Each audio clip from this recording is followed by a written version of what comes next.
Assalamualaikum warahmatullahi wabarakatuh. Perkenalkan, nama saya Jeffrey Alirsyad, Prodi Ilmu Tanah, NIM 2010 2330 14. Kali ini saya akan jelaskan beberapa bagian dari morfologi bunga.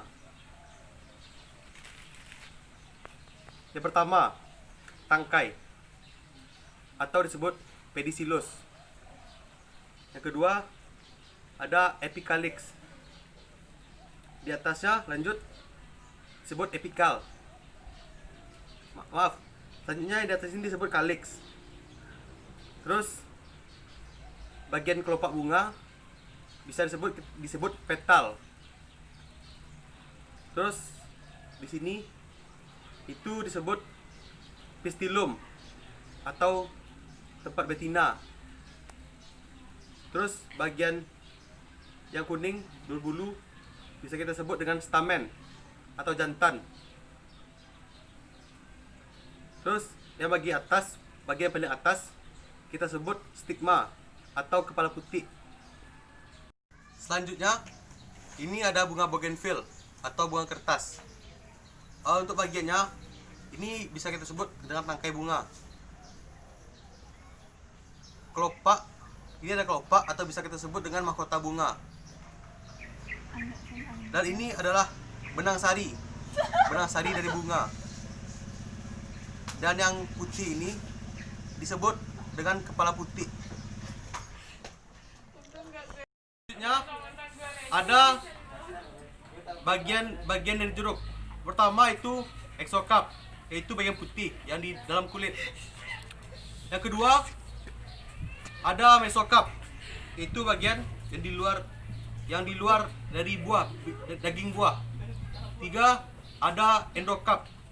Endocarp itu bagian dalam. Yang keempat ada funiculus atau bagian di tengah. Yang kelima ada biji.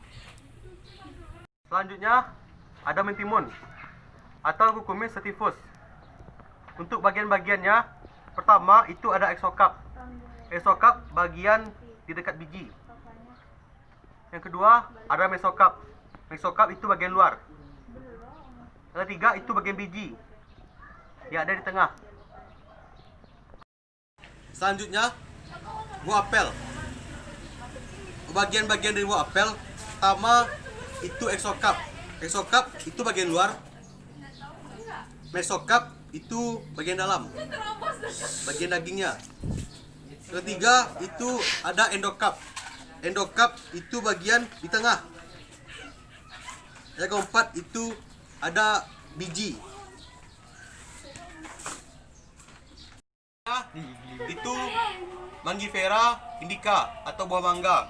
Untuk bagian-bagiannya, pertama ada exocarp, bagian luar. Yang kedua ada mesocarp, yaitu bagian di tengah atau daging buah. Yang ketiga ada endocarp atau bagian di tengah biji. Selanjutnya atau yang terakhir itu kita mengambil padi atau Oryza sativa. Untuk bagian dari padi itu hanya ada endocarp dan exocarp. Untuk exocarp itu bagian luarnya atau bulir-bulir padi. Untuk bagian endocarp itu bagian putih yang ada di dalam. Selanjutnya itu ada pepaya. Untuk bagian-bagian dari pepaya, yang pertama itu tangkainya yang di atas. Yang kedua ada exocarp. Exocarp itu bagian kulit luar. Yang ketiga mesocarp. Mesocarp itu bagian daging dalam. Yang keempat ada endocarp. Endocarp itu bagian tengah atau dekat biji. Yang terakhir itu biji, yang kelima.